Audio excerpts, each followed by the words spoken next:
We've seen that Finance Minister Tito Mboweni will deliver the medium-term budget policy statement towards the end of next month. This as the country's economic woes continues to struggle beneath the weight of COVID-19. Now, economist Ndumiso Hadebe provides an overview of what the mini-budget is all about and weighs in on what to look out for. Ndumiso, good morning. Thank you very much for joining us here on Weekend Dawn. I mean, ultimately, each year for the past 10 years at least, the medium-term budget policy statement has been touted as a penultimate moment for South Africa's economy. I mean, this one, it's a little bit different because of the challenges that COVID-19 as well as the economic collapse has obviously afforded us. What are your general expectations going in? Good morning, Lizo. It certainly is. The medium-term budget policy statement is quite seminal in South Africa's fiscal framework planning.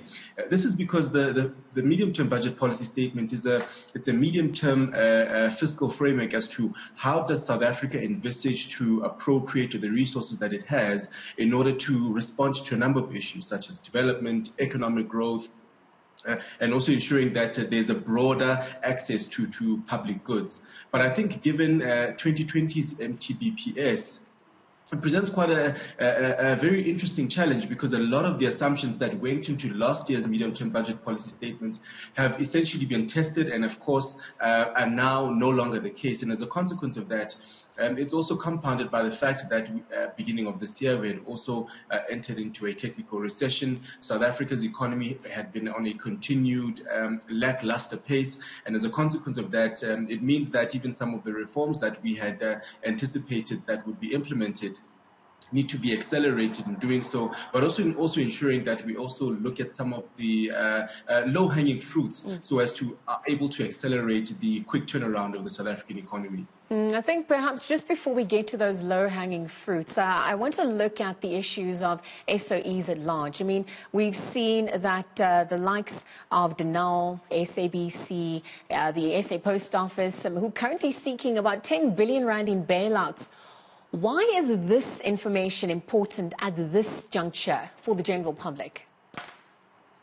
This information is important, Lizo, because when you look at state-owned enterprises, their economic contribution to the South African economy, it drives about 40% of South Africa's economic activity. And as a consequence of that, them being state-owned enterprises, they are what in economics we call public goods. In essence, it means that their operations affect and ought to serve the interests of the general public as a whole because of the contributions that are made by taxpayers and, of course, for the fact that the shareholder in the main is the South African government. And so this information is important for it to be publicly available and for also the general public to be aware as to what are the governance issues or the developments as it relates to state-owned enterprises, because it has a direct implication as to whether or not an additional R1 allocation can be added to a social grant or to the development of a new clinic or a new road, or that R1 would be deployed towards rescuing a state-owned enterprise, and whether or not that kind of appropriation would be justified given the historical issues associated with a specific state-owned enterprise, and also what would be the developmental objective of appropriating certain resources to state-owned enterprises. And so it becomes quite important in the democratic dispensation for there to be dialogue and discussions, debate around what would be the best use of the limited resources that we currently have. And Ndumiso, SAA also needs 10.5 billion rand. I mean, if the new airline is to take off, does Finance Minister Tito Mboweni have the money? I mean, are bailouts for state-owned entities on the table in the medium-term budget policy statement?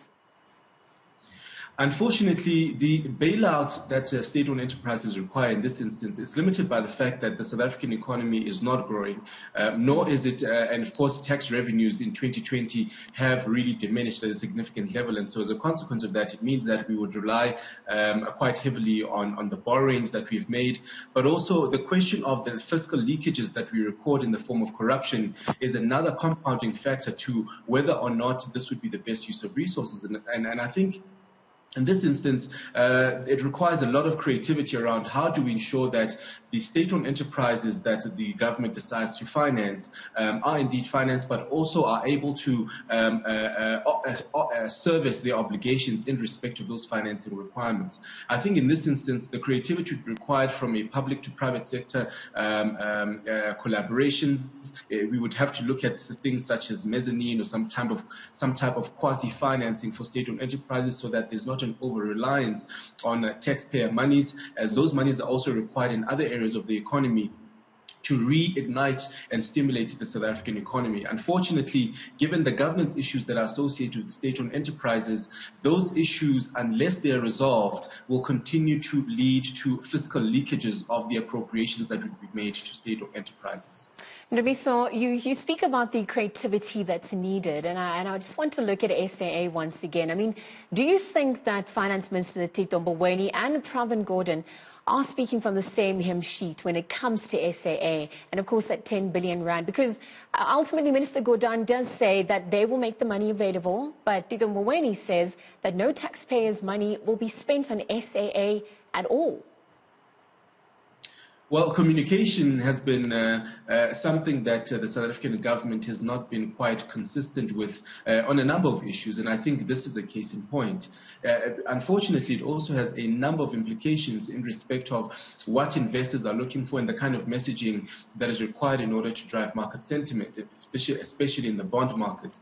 In the case of SAA, it becomes quite a difficult one as to what is really the resolve at the level of cabinet as to what would be done in this instance, because we've heard quite a number, we've received quite a number of feedback whether or not taxpayer monies will be appropriated for bailing out SAA, or whether there would be a private partner or private equity partner in driving SAA or a newfound SAA. Unfortunately, it does not lead us to any type of deduction that would be meaningful in this instance, because the communication barrier continues to be there. And I think it's something that does need to be addressed, because it does have very real implications in terms of what the movement of the inflow and outflow of capital in South Africa's capital markets looks like, and it has a real impact in South Africa's financial positioning to be able to drive development from the appropriation of resources. So speaking about driving and instilling investor confidence, I mean, what do you think investors are most worried about going into this medium-term budget policy statement? I think medium-term budget policy statement, even the budget speech at the beginning of the year, it's all about credibility of that specific budget. And of course, as we've just mentioned right now, communication is a critical component of that. When we look at some of the nations that might have very controversial policies and yet are doing well, contrary to certain parts of the global north or in some parts of emerging markets, you would note that they are very clear and consistent in terms of their communication and their policy outline. One thing that an investor does not want is a level of uncertainty. If I know that in South Africa, this is what I am getting for the bank, for the bank that I'm banging, then it's something that I'm able to ensure that when I'm looking from a risk-return perspective, I would adjust appropriately for that particular environment or that region. And in a certain region whereby there's policy certainty, then it means that I'm able to gear myself appropriately for that particular environment. Now, unfortunately, if we're unable to ensure that we're coherent and consistent in our messaging, it becomes very difficult for an investor to make long-term decisions in respect of a particular investment. But South Africa has been quite fortunate in that, despite some of the challenges that we've had over the past couple of years, we have seen a risk-on sentiment in terms of South Africa's bond markets in certain instances, even after we had been downgraded by Moody's, which was a sign of confidence for South Africa's long-term macroeconomic and fiscal policy framework. A simple example would be for the mere fact that from a fiscal perspective year-on-year, South Africa's budget framework limits its exposure to foreign denominated debt by just 10%. That is something that places a significant amount of certainty in the eyes of an investor. And we need more of those kind of matrices that would enable investors to make long-term decisions in order to ensure that South Africa's borrowing horizon is more stable in that sense. Well, speaking of ratings agencies, I mean, what about ratings agencies with the government debt to GDP ratio rising? We've just come back off the back, rather, borrowing from the IMF. What are the issues most important to ratings agencies? I think once more, a number of the issues, when we look at last year's medium-term budget policy statement, if we looked at what the debt to GDP ratio would look like with while excluding the debt burden that comes with Eskom, by the term 2027 to about 2028, we're looking at debt to GDP rising to about 80% of GDP. Now, this was pre-COVID. You can imagine now what the situation looks like in a post-COVID-19 scenario where that kind of forecast would have significantly adjusted upward, and that becomes a downside risk in terms of South Africa's fiscal position. But it also means that the kind of appropriations that are made have to have significant employment growth and wage multipliers in order to ensure that the tax revenue base is able to respond adequately.